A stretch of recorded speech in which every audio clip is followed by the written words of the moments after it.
The stars looked different this far from Earth. Captain De Jong stood on the bridge of the Un's Dauntless, watching the view screen with steady eyes. Behind him, his crew worked at their stations, fingers moving across controls, voices low and professional.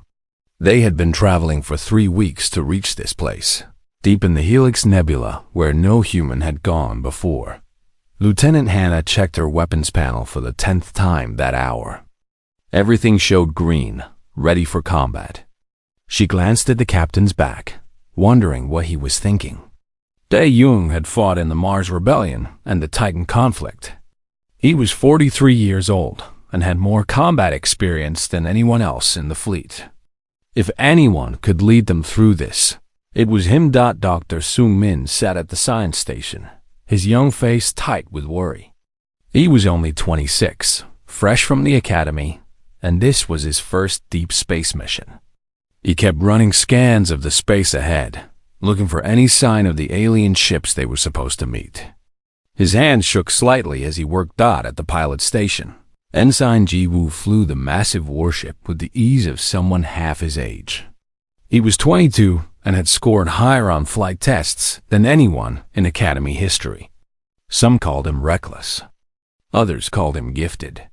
Right now, he just focused on keeping the ship on course. 11 other warships flew in formation around the Dauntless. 12 ships total, carrying humanity's best fighters, best weapons, best technology. It was the largest battle fleet Earth had ever assembled. They were here because 3 months ago, everything had changed. First contact had not gone well. The aliens called themselves the Volcari Empire. They had appeared at the edge of human space in ships the size of cities. Their message had been simple and terrible. Surrender now or be destroyed. They gave humanity 1 week to respond. The Volcari had already conquered 17 other species across the galaxy. They were huge, standing nearly 8 feet tall, with 4 arms and skin like rough metal. Their technology was centuries ahead of anything humans had built. They viewed humanity as insects, barely worth noticing, certainly not worth negotiating with. Earth's leaders had debated for days. Some wanted to surrender, hoping for mercy. Others wanted to fight, even if it meant extinction. In the end, they chose a middle path. They would send their finest fleet to meet the Volcari at neutral coordinates. They would try to talk. But if talking failed, they would show these aliens that humanity did not bow easily. A beep sounded from Sung Min's station. His voice cracked as he spoke. Captain, I'm reading multiple contacts ahead. Large ships, very large. At least 20 of them. De Jong turned from the view screen. Put it on display. The main screen flickered and showed the space ahead. Dark shapes hung against the stars, each one twice the size of a human warship. They were angular and sharp, covered in weapons ports and shield emitters. They looked like they were built for one purpose only. War. Hannah whistled low. Those are bigger than intelligence reported. Intelligence has been wrong before, De Jong said calmly. He pressed a button on his chair.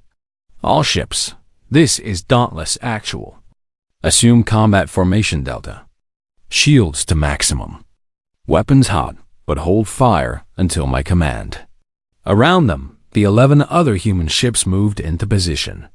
They looked small and fragile compared to the Volcari vessels waiting ahead. Ji Woo's hands moved smoothly across his controls, keeping the Dauntless in perfect position at the center of the formation. A signal came through. Sung Min routed it to the main speakers. A deep voice filled the bridge, speaking perfect English with a tone of complete contempt. Humans, you are foolish to come here. We gave you a chance to surrender peacefully. Instead, you send warships. You send threats. You are insects trying to frighten giants. De Jong stepped forward. This is Captain De Jong of the United Nations starship Dauntless. We came here to negotiate, to find a peaceful solution. We don't want war. The alien voice laughed, a harsh sound that made several crew members flinch. You don't want war? Then why bring weapons? Why bring your pathetic fleet? No, humans. You came here hoping to impress us with your strength. You hoped we might fear you. Let me show you what we think of your strength. On the view screen, one of the Valkyrie ships moved forward. It was massive, nearly a kilometer long, bristling with weapons. Lights began to glow along its hull. Hana's board lit up with warnings. Captain, they're charging weapons. Multiple targeting locks on our position. Dae-young's jaw tightened. He had hoped to avoid this. He had genuinely wanted to find peace. But he was a realist. He knew what was coming next. All ships, evasive maneuvers. Return fire on my mark. The Valkyrie ship fired. Beams of pure energy lanced across space, each one bright enough to blind anyone looking directly at it. The human ships scattered, their smaller size allowing them to move faster than the alien vessels. Most of the shots missed, but not all. The UN's Warrior, one of the escort frigates, took a direct hit to its port side.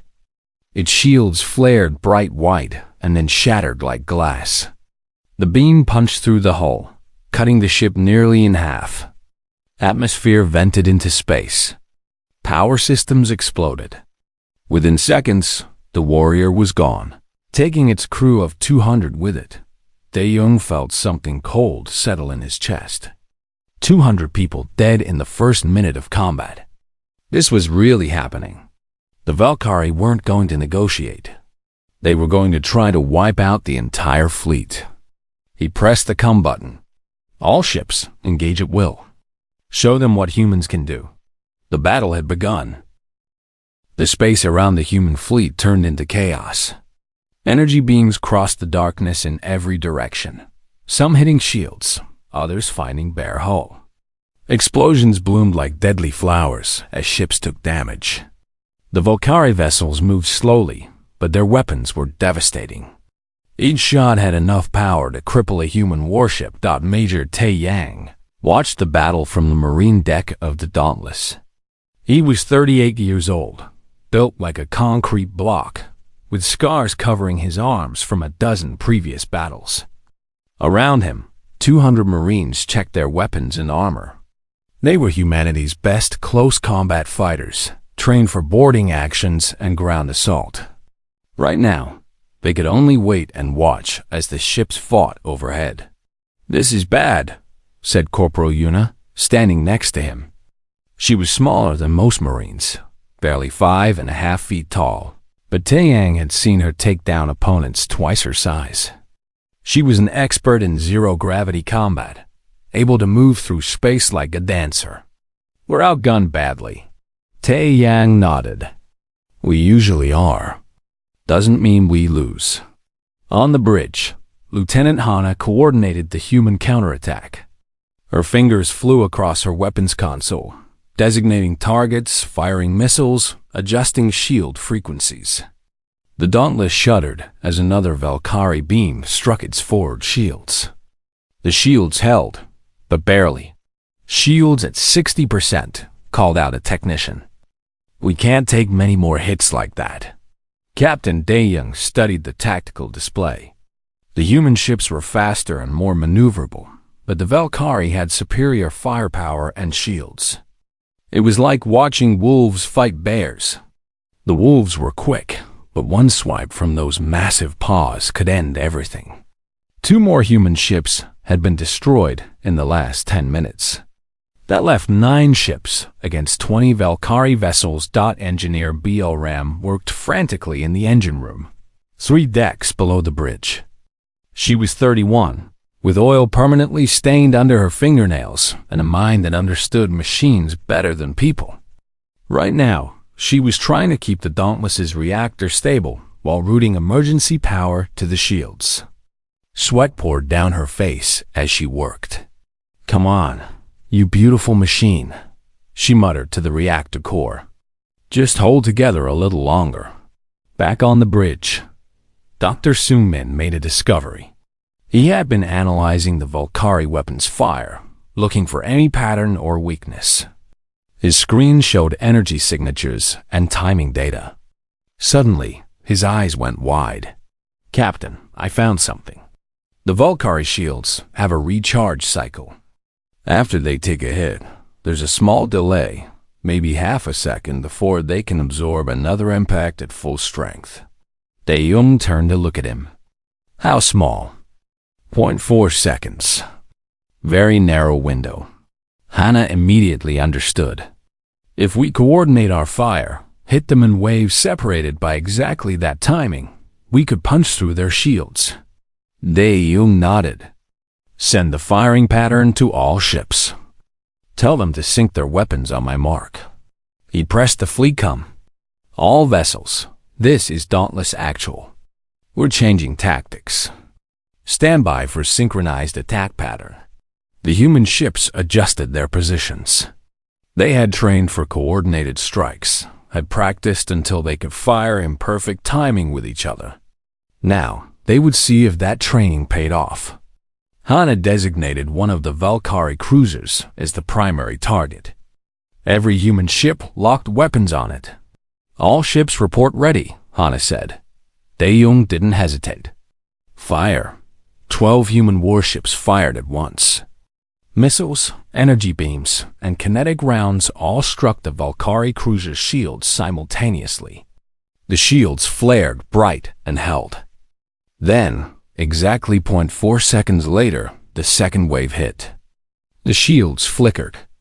The third wave struck, and the shields collapsed. The fourth wave punched directly into the hull. The Valkyrie ship broke apart in a series of explosions. On the Valkyrie flagship, the enemy commander roared in fury. He was 9 feet tall, covered in scars from 100 battles, and had never been challenged like this before. These humans were supposed to be easy prey. Instead, they were adapting, learning, fighting back. He decided to end this quickly. "Release the hunters," he commanded. 7 Valkyrie boarding ships detached from the flagship. They were small and fast, designed to deliver elite warriors directly onto enemy vessels. Each carried 20 hunters, the Valkyrie's finest fighters, wearing powered armor and carrying weapons that could punch through starship bulkheads. On the Dauntless, alarms began screaming. "Captain, we have incoming boarding craft," Soo-min shouted. "They're heading straight for us." Tae-yang heard the alarm on the marine deck. This was his moment. "All Marines, lock and load. We've got company coming." He pulled his helmet on and charged his rifle. Around him, 200 warriors did the same. The Valkyrie boarding ships clamped onto the Dauntless's hull. Cutting torches began burning through the armored plating.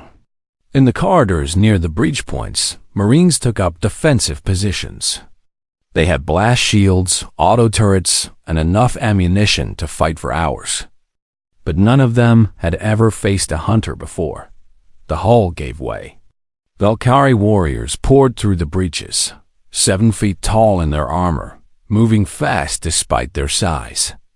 They carried weapons that fired explosive rounds, each impact strong enough to blow a human apart. The corridor erupted in gunfire. Tae-young's first sight of a hunter nearly made him freeze. The alien was massive, covered head to toe in black armor with glowing red eyepieces. It moved like a machine, efficient and deadly. It raised its weapon and fired. 3 Marines died instantly. "Pour it on them," Tae-yang roared. The Marines opened up with everything they had.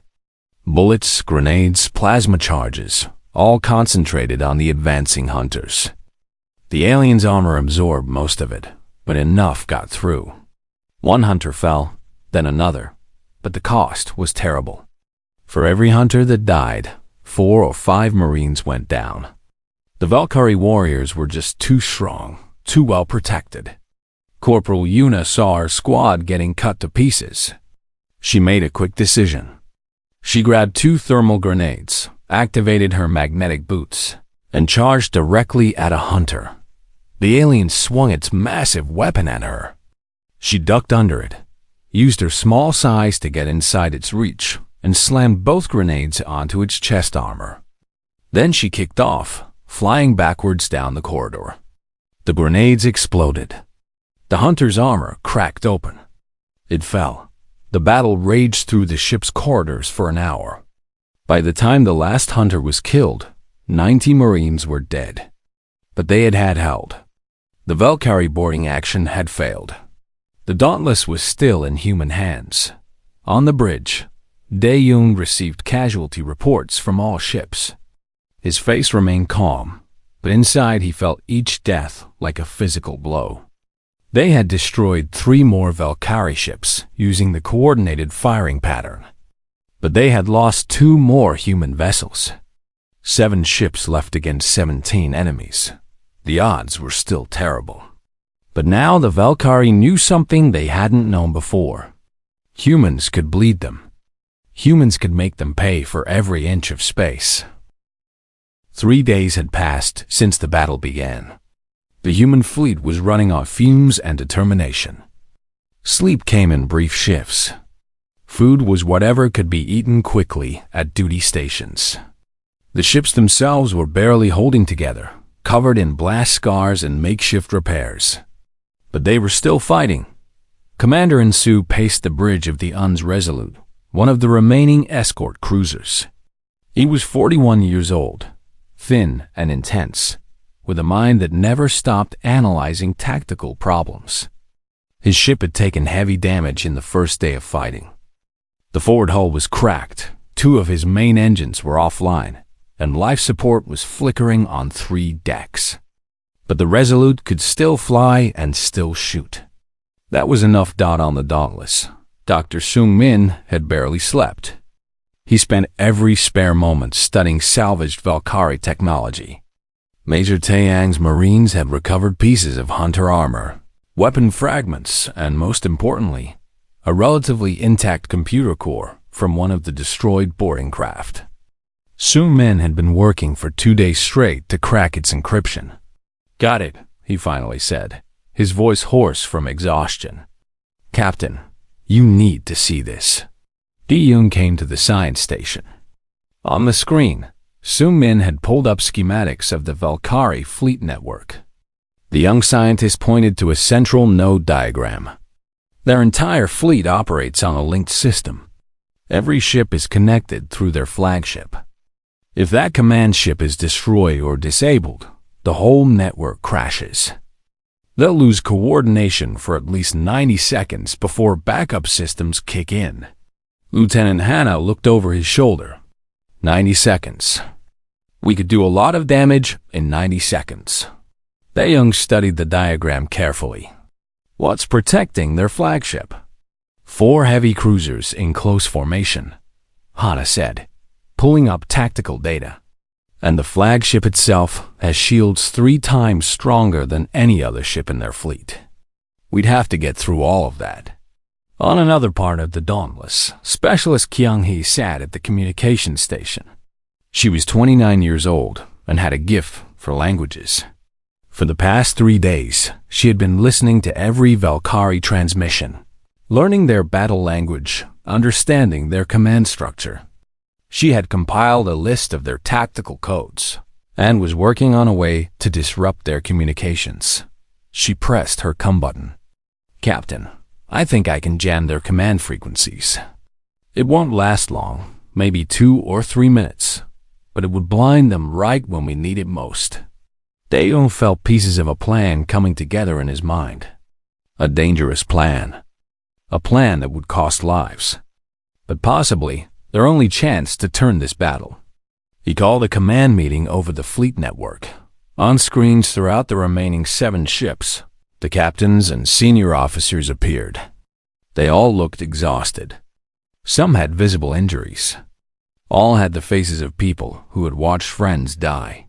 "We're losing," Dae-Jung said bluntly. "We fought well, but we can't win through normal combat. The Valkyrie are too strong. So we're going to do something they won't expect. We're going to run straight at their flagship." The other commanders stayed silent, waiting for him to continue. "The Resolute will lead the charge. Commander Insu will take his ship directly at the flagship, while the rest of us provide covering fire. Specialist Kyung-hee will jam their communications at the critical moment. If Insu can take out that flagship, their fleet will go dark. That's when we hit them with everything we have left. Commander Insu's face on the screen didn't change. It's a suicide run. Yes, Dae-young said simply. I volunteer, Insu said immediately. Several of his bridge crew nodded behind him. On the Resolute, Medic J1 prepared the medical bay for what he knew was coming. He was 33 years old and had served as a combat medic for 12 years. He had seen more wounded soldiers than he could count. But this battle was different. He was treating people in corridors exposed to space, performing surgery while wearing a full-pressure suit, trying to save lives while the ship shook from weapons impacts. 40 crew members were in his medical bay right now. Most wouldn't survive if the ship took another major hit. He called the bridge. Commander, my patients can't be moved. If we're really doing this, I'm staying with them. Insu's voice came back steady. Understood. I'm not ordering anyone to stay. Any crew who wants to evacuate to other ships has my permission. Out of 300 crew on the Resolute, 12 chose to evacuate. The rest stayed at their posts. The human fleet began its final approach. The 6 remaining warships formed a protective formation around the damaged Resolute. They accelerated toward the Valkyrie flagship, weapons firing continuously to suppress the enemy escort ships. The Valkyrie responded with devastating volleys. The space between the two fleets became a storm of energy and metal. Engineer Barham worked frantically in the Dauntless's engine room. I need more power to the forward shields, someone shouted at her. Weapons are draining power, another voice called. Life support is failing on Deck 6. She made quick decisions, routing power where it was most needed, shutting down non-essential systems, pushing the reactor harder than it was designed to run. The UNS Defender, one of the escort frigates, took a direct hit to its reactor. The ship simply vanished in a ball of white light. 6 ships left. Commander Insu sat calmly in his command chair as the Resolute pushed forward. His crew worked with focused intensity around him. The ship was shaking itself apart. Alarms screamed from every station. Hull breaches were being reported faster than damage control teams could respond. But they were getting closer to the flagship. Range to target, 1,000 kilometers. Called his tactical officer. Insu looked at the image of the massive Valkyrie flagship growing larger on his view screen. It was beautiful in a terrible way, all sharp edges and glowing weapons ports. 4 escort cruisers surrounded it protectively. Prepared the reactor for emergency overload. Set detonation for impact. On the Dauntless, Kyung-hee activated her jamming program. Every Valkyrie transmission suddenly filled with static and false signals. The enemy fleet's coordination faltered for just a moment. That was when the human ships struck with synchronized fire. 2 Valkyrie escort cruisers exploded under the concentrated assault. The path to the flagship opened. Commander Insu saw his chance. Full power to engines. All remaining crew, brace for impact. The Resolute accelerated to maximum speed. Valkyrie weapons fire tore into it from every angle. The ship lost its port side, then its starboard engines. But momentum kept it going. In the medical bay, J1 held onto a wounded soldier as the ship came apart around them. Insu sat in his command chair, hands gripped tight on the armrests, watching his target get closer and closer. The Resolute struck the Valkyrie flagship at the base of its command tower. The impact alone would have been devastating. But then the reactor detonated. The explosion was so bright that automatic filters darkened every view screen in both fleets. When the light faded, the Valkyrie flagship was gone. Just debris and radiation. And throughout the enemy fleet, every screen went dark. Every computer crashed. The network was down. 90 seconds of chaos began. Captain De Jong didn't waste a moment. All ships, full assault. Hit them now while they're blind. The 5 remaining human warships fell on the confused Valkyrie fleet like wolves on scattered sheep. The 90 seconds of chaos felt like hours. While the Valkyrie fleet struggled to reboot their systems, the human ships tore through them with focused fury. Lieutenant Hana's weapons never stopped firing. She designated targets, launched missiles, coordinated strikes with the other ships. By the time the Valkyrie network came back online, 6 more of their vessels were destroyed or crippled, but the cost was terrible. The UN's Vigilant took a lucky shot from a Valkyrie cruiser's automated defense systems. The beam cut straight through its bridge. Everyone there died instantly, including the captain. The ship drifted, powerless and burning. 4 human ships left against 11 Valkyrie vessels. A new transmission came through on all channels. The voice was different from before, deeper and filled with cold rage. I am Commander Vosk. I commanded the flagship you destroyed. I survived. And now I will personally ensure every one of you dies screaming. Captain De Jong recognized the change in the alien commander's tone. Before, the Valkyrie had been contemptuous, dismissive. Now, they were angry. Angry meant mistakes. But angry also meant vicious. All ships maintain formation. Watch 4. The Valkyrie fleet suddenly surged forward, all 11 ships at once, abandoning their usual careful tactics. They were done playing games. Commander Vosk wanted vengeance, and he wanted it now. The next hour of battle was the most brutal yet. Both sides fought with desperate intensity. The humans were exhausted, their ships damaged, their supplies nearly gone. But they had one advantage. They had nothing left to lose. Meanwhile, the Valkyrie were learning something they had never experienced before. Fear. In 17 previous conquests, enemy fleets had surrendered or broken when casualties reached 30%.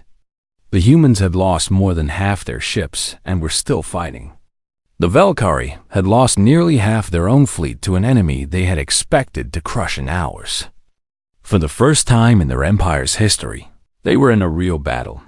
On the Dauntless, Dr. Soomin collapsed at his station from exhaustion. 2 crew members carried him to the medical bay.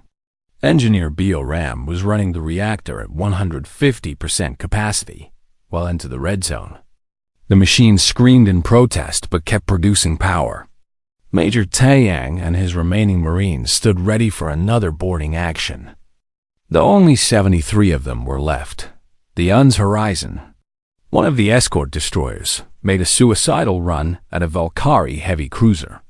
Its captain had watched his daughter's ship, the Vigilant, die an hour before. Now he pointed his damaged vessel at the enemy and pushed the engines to maximum. The Valkyrie ship tried to evade, but it was too slow. The Horizon crashed into it, and both ships exploded together. 3 human ships left. Captain De Jong studied his tactical display. The Dauntless plus 2 escort ships, the Swift and the Guardian. Against 10 Valkyrie vessels, including Commander Vosk's new flagship, a dreadnought that made their previous command ship look small. The math was impossible. They couldn't win, but they could still hurt the enemy badly enough to matter. Captain, Lieutenant Hana said quietly, "If we keep fighting, we all die. If we run, some of us might make it back to Earth." De Jong looked at her. Hannah was 34 years old, brilliant at her job, and had a husband and 2 children waiting for her back home. She deserved to see them again. They all did. But running meant the Valkyrie would follow, would hunt them across space, would eventually reach Earth and destroy everything humanity had built. "If we run, they follow us home," he said. "We're the shield. If we break, Earth dies. We stay." Hana nodded slowly. She had known that would be his answer. "Then let's make them remember this day forever." A transmission came from Commander Vosk. On the view screen, the the alien's face appeared. He was massive, his forearms crossed, his expression one of grudging respect mixed with determination. Humans, you have fought well. Better than any species we have faced. I offer you honor. Surrender now. I will take you as prisoners. You will be treated with respect. You will live. It was, by Valkyrie standards, an incredible offer. They never took prisoners. This commander was genuinely impressed enough to break with tradition. Captain De Jong stood and faced the screen. Commander Vosk, I appreciate your offer. But we didn't come here to surrender. We came here to teach you what happens when you threaten Earth. We came here to show you that humanity doesn't break. And if you want to reach our home world, you'll have to go through us. Vosk stared at him for a long moment. Then something like understanding crossed his alien features. So be it. You will have your glorious death. I will tell your story to my warriors. They will know that humans fought with courage. The transmission ended. Both sides prepared for the final engagement. On the Swift, the captain gathered her crew. I'm going to ram the nearest Valkyrie cruiser. Anyone who wants to evacuate to the other ships has 3 minutes. No one moved. They all stayed at their posts. On the Guardian, the captain made the same announcement. Same result. Every human who was still alive had made their choice. They would fight to the end. Lieutenant Hana turned to Captain De Jong. Sir, I have an idea. It's stupid and I probably won't survive it. But it might work. De Jong listened as she explained. His face remained calm, but his eyes showed pain. Are you sure? No, Hana admitted. But someone needs to do it, and I'm the best pilot we have left. Ji-Woo is good, but he's too young.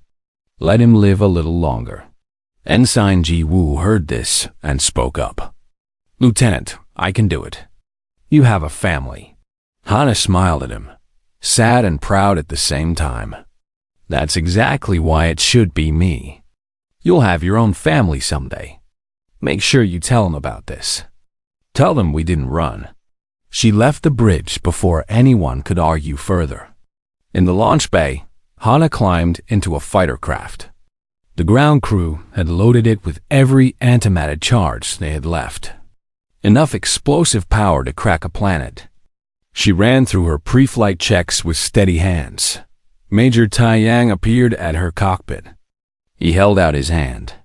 It's been an honor serving with you, Lieutenant. She shook his hand firmly. Take care of the captain.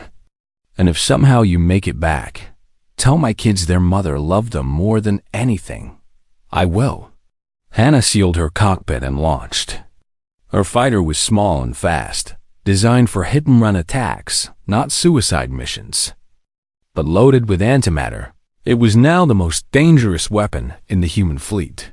The Valkyrie dreadnought sat in the center of the enemy formation, massive and deadly. It would take everything the humans had just to scratch its shields.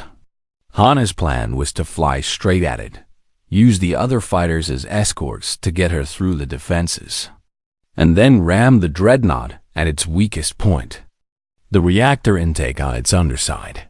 Ensign Ji-Woo led the fighter squadron that would escort her.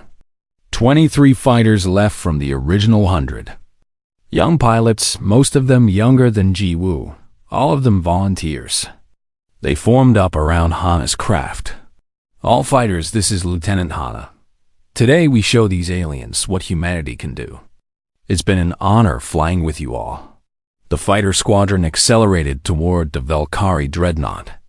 Behind them, the 3 remaining human warships began their own final charge.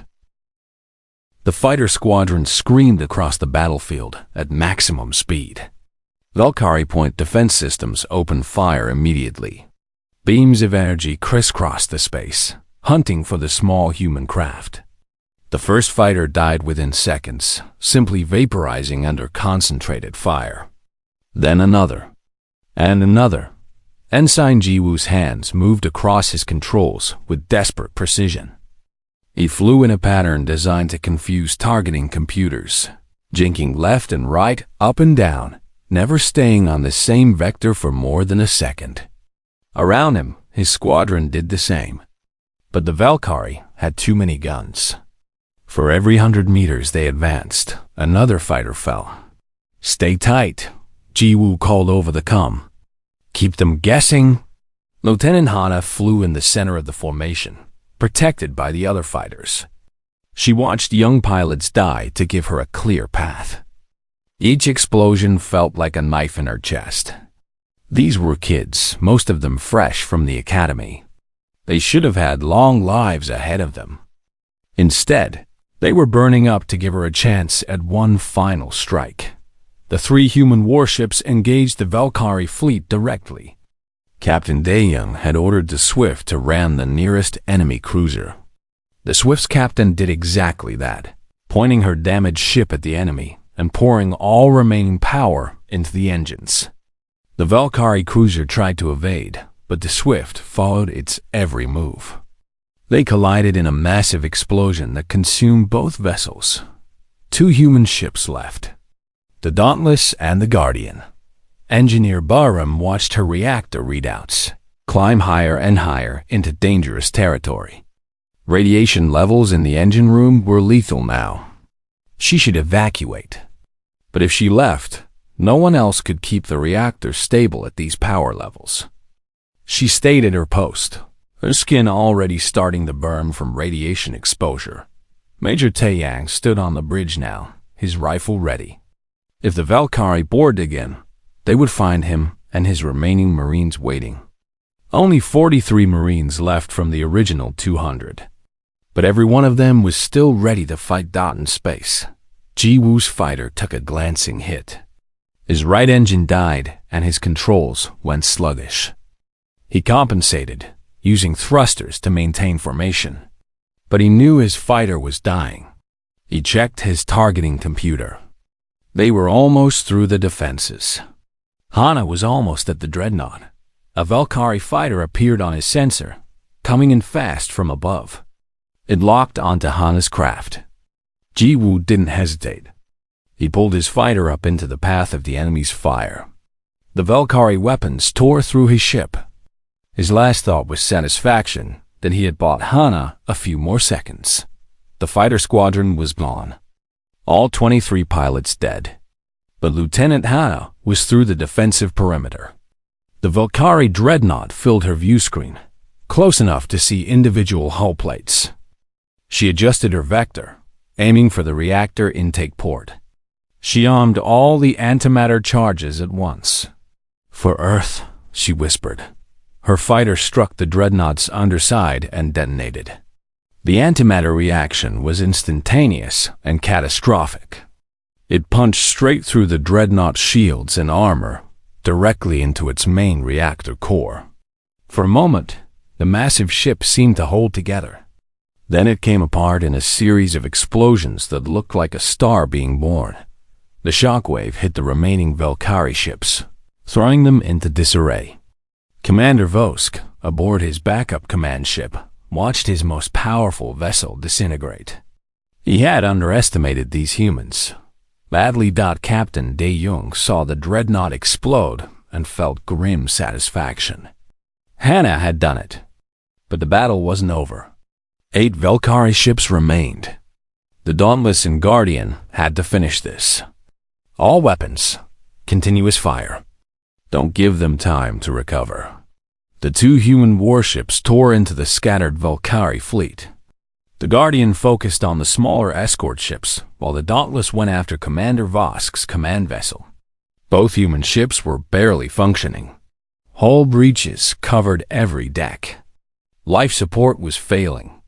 Weapons were overheating. But they kept fighting. The Guardian managed to destroy 2 Valkyrie escorts before a lucky shot pierced its reactor shielding. The ship exploded in a bright flash. 1 human ship left. The Dauntless faced 7 Valkyrie vessels alone. Every crew member knew they were living on borrowed time. Engineer Bioram finally collapsed from radiation poisoning. A junior technician tried to take over at her station, but didn't have her expertise. The reactor began to destabilize. Major Tae-yang and his Marines prepared for a final boarding action, knowing the Valkyrie would try to take the ship intact now that it was alone. Captain De-young sat in his command chair, watching his tactical display. 7 enemy ships surrounded his position. His own ship was dying, but he wasn't done yet. He turned to the remaining bridge crew. "It's been an honor serving with all of you. Let's show them how humans die." He ordered the Dauntless to charge directly at Commander Vosk's ship. The Valkyrie commander saw them coming and ordered all ships to focus fire on the human vessel. The Dauntless shuddered under the impacts. Armor plating vaporized. Entire decks were exposed to space. But the ship kept going. "Sir, reactor is critical," a technician called. "We have maybe 30 seconds before it breaches." De-young nodded. "That's enough time." Major Tae-yang and his Marines felt the ship shaking itself apart. They stood at their post anyway, ready to fight until the last moment. Tae-yang thought about his wife back on Earth. He hoped she would understand why he had to do this. The Dauntless crashed into Commander Vosk's command ship. At the same moment, the reactor finally gave out. The explosion consumed both vessels and 4 nearby Valkyrie ships. When the light faded, only 3 Valkyrie vessels remained. Those 3 ships immediately fled, jumping into faster-than-light travel before any other surprises could emerge from the debris field. Commander Vosk was dead. Half his fleet was destroyed. He had no interest in fighting humans ever again. 2 months later, a Valkyrie scout ship arrived at the coordinates of the battle. They found a graveyard. Debris stretched for thousands of kilometers. Radiation levels were still dangerously high. No survivors. No distress beacons. Just wreckage and silence. The scout team analyzed the debris field. They counted the destroyed ships. 12 human vessels confirmed destroyed. 20 Valkyrie ships also confirmed destroyed. The scout commander compiled his report with shaking hands. In all of Valkyrie history, they had never lost this many ships in a single battle. Never faced an enemy this determined. The report was marked with the highest security classification. It included a new threat assessment for humans. Extreme danger. Avoid at all costs. The Valkyrie Empire quietly withdrew from human space. They spread no word of their defeat. But the message traveled anyway, in whispers between alien species. Humanity had drawn blood from the mighty Valkyrie. Humanity had made them flee. On Earth, the 12 ships were listed as missing in action. Captain De-young, Lieutenant Hana, Major Tae-yang, and all their crews were given monuments. Their families mourned. The public was told they had died in a classified operation. The full truth remained locked in military archives, but in classified briefings, among the highest levels of Earth's defense forces, the story spread. What the Dauntless and her sister ships had done. How they had fought impossible odds. How they had made an empire fear. Young officers studied the battle tactics. Strategists analyzed every decision. Engineers examined the technical innovations born from desperation. And across the galaxy, other species took notice. The Valkyrie were not invincible. They could be hurt. They could be driven back. And if humans with their primitive technology and small fleet could do this to them, what might a united coalition achieve? The Valkyrie Empire never again attempted to expand into human space. Other alien powers treated humanity with cautious respect. Trade routes opened. Diplomatic channels established. Earth was no longer seen as a target for conquest. They were seen as dangerous, as warriors, as a species you didn't fight unless you absolutely had to, all because 12 ships and their crews refused to surrender. All because they chose to stand and fight, knowing they would never go home. They sent their finest fighters. None returned home to tell the tale.